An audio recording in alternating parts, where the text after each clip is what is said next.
ಸತೀಶ್ ಜಾರಕಿಹೊಳಿಯವರ ಬಾಮೈದನಿಗೆ ಸದ್ಯ ಇಡಿ ಗ್ರಿಲ್ ಶುರು ಮಾಡಿದೆ. ವೈ ಮಂಜುನಾಥ್ ವಿರುದ್ಧ ಆದಾಯಕ್ಕಿಂತ ಹೆಚ್ಚಿನ ಆಸ್ತಿ ಗಳಿಕೆ ಆರೋಪ ಕೇಳಿಬಂದಿದೆ. 24 ಗಂಟೆಗಳ ಕಾಲ ನಡೆದಂತಹ ಶೋಧ ಕಾರ್ಯಾಚರಣೆ ಸದ್ಯ ಮುಕ್ತಾಯವಾಗಿದೆ. ಈ ಕುರಿತಂತೆ ಅಪ್ಡೇಟ್ ಸಿಗ್ತಾ ಇದೆ. ಬೆಳಗಾವಿ ಸೇರಿದಂತೆ 10ಕ್ಕೂ ಹೆಚ್ಚು ಸ್ಥಳಗಳಲ್ಲಿ ಇಡಿ ನಿನ್ನೆ ದಾಳಿಯನ್ನು ನಡೆಸಿತ್ತು. ಸಾಹುಕಾರ್ ಬಾಮೈದನಿಗೆ ನಿನ್ನೆ ಇಡಿ ಗ್ರಿಲ್ ಮಾಡಿದೆ. ವೈ ಮಂಜುನಾಥ್ ವಿರುದ್ಧ ಆದಾಯಕ್ಕಿಂತ ಹೆಚ್ಚಿನ ಆಸ್ತಿ ಗಳಿಕೆ ಆರೋಪ ಕೇಳಿಬಂದಿದೆ. 24 ಗಂಟೆಗಳ ಕಾಲ ನಡೆದಂತಹ ಶೋಧ ಕಾರ್ಯಾಚರಣೆ ಸದ್ಯ ಮುಕ್ತಾಯವಾಗಿದೆ. ಬೆಳಗಾವಿ ಸೇರಿದಂತೆ 10ಕ್ಕೂ ಹೆಚ್ಚು ಸ್ಥಳಗಳಲ್ಲಿ ನಿನ್ನೆ ಇಡಿ ದಾಳಿ ನಡೆಸಿತ್ತು. ಅಪಾರ ಪ್ರಮಾಣದ ದಾಖಲೆಗಳನ್ನು ಸದ್ಯ ಇಡಿ ವಶಕ್ಕೆ ಪಡೆದಿದೆ.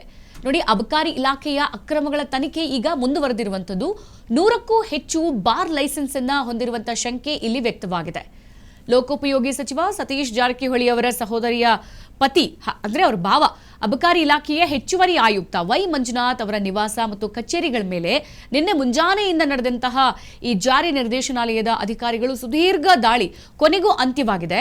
ಇದರಲ್ಲಿ ಸತತ 24 ಗಂಟೆಗಳ ಕಾಲ ನಡೆಸಿದಂತಹ ಈ ಸುದೀರ್ಘ ಶೋಧ ಕಾರ್ಯದ ಬಳಿಕ ಇಡಿ ಅಧಿಕಾರಿಗಳು ಬೆಳಗಾವಿಯಿಂದ ನಿರ್ಗಮಿಸಿದ್ದಾರೆ. ಅಬಕಾರಿ ಇಲಾಖೆಯ ಅಕ್ರಮಗಳಿಗೆ ಸಂಬಂಧಿಸಿದಂತೆ ತನಿಖೆ ಕೈಗೆತ್ತಿಕೊಂಡಿರೋದು ಅಧಿಕಾರಿಗಳು ಬೆಳಗಾವಿ ನಗರದ ಟಿವಿ ಸೆಂಟರ್ನಲ್ಲಿರುವಂತಹ ಮಂಜುನಾಥ್ ಅವರ ಮುಖ್ಯ ನಿವಾಸ ಸೇರಿದಂತೆ ಜಿಲ್ಲೆಯ ಒಟ್ಟು 6 ಕಡೆಗಳಲ್ಲಿ ನಿನ್ನೆ ಏಕಕಾಲಕ್ಕೆ ದಾಳಿ ನಡೆಸಿ ಪರಿಶೀಲನೆಯನ್ನ ನಡೆಸಿದ್ರು. ಇನ್ನು ಮಂಜುನಾಥ್ ಅವರಿಗೆ ಸಂಬಂಧಿಸಿದ ಬೆಂಗಳೂರು, ಮೈಸೂರು ಸೇರಿದಂತೆ ಒಟ್ಟು 10ಕ್ಕೂ ಹೆಚ್ಚು ಕಡೆಗಳಲ್ಲಿ ಈ ದಾಳಿಯನ್ನು ನಡೆಸಲಾಗಿದೆ. ದಾಳಿ ವೇಳೆ ಲಭ್ಯವಾಗಿರುವಂತಹ ಎಲ್ಲಾ ಪ್ರಮುಖ ದಾಖಲೆಗಳೊಂದಿಗೆ ಇಡಿ ಅಧಿಕಾರಿಗಳ ತಂಡ ನಗರಕ್ಕೆ ಆಗಮಿಸಿತು. ಇನ್ನು ಸಂಪೂರ್ಣ ವರದಿಯನ್ನ ಸದ್ಯ ನಿರ್ದೇಶಕರಿಗೆ ಕೊಟ್ಟಿದೆ. ಇನ್ನು ಇದೇ ಪ್ರಕರಣಕ್ಕೆ ಸಂಬಂಧಿಸಿದಂತೆ ಮಂಜುನಾಥ್ ಅವರ ಆಪ್ತರಾಗಿರುವ ಗೋವಾ ಮೂಲದ ಲೋಬೋ ಅನ್ನೋರಿಗಾಗಿ ಸದ್ಯ ಇಡಿ ಅಧಿಕಾರಿಗಳು ಬೆಳಗಾವಿಯಲ್ಲಿ ಈಗ ತೀವ್ರ ಹುಡುಕಾಟವನ್ನ ನಡೆಸಿದ್ರು. ಆದರೆ ಬೆಳಗಾವಿಯಲ್ಲಿ ಲೋಬೋ ಪತ್ತೆಯಾಗದ ಹಿನ್ನೆಲೆಯಲ್ಲಿ ಅವರನ್ನ ಈಗ ವಶಕ್ಕೆ ಪಡೆಯೋಕೆ ಇಡಿ 2 ವಿಶೇಷ ತಂಡಗಳನ್ನ ರಚಿಸಿದೆ. ಗೋವಾಗೆ ರವಾನೆ ಕೂಡ ಆಗಿದೆ ಆ ತಂಡ. ಬಲ್ಲ ಮೂಲಗಳಿಂದ ಈ ಮಾಹಿತಿ ಗೊತ್ತಾಗಿದೆ. ಇನ್ನು ಸರ್ಕಾರಿ ಸಂಬಳ ಪಡಿತಾಲೆ ಕೋಟ್ಯಾಂತರ ರೂಪಾಯಿಗಳ ಅಕ್ರಮ ನಡೆಸಿರುವಂತಹ ಗಂಭೀರ ಆರೋಪ ಈಗ ಸದ್ಯ ಮಂಜುನಾಥ್ ಮೇಲಿದೆ.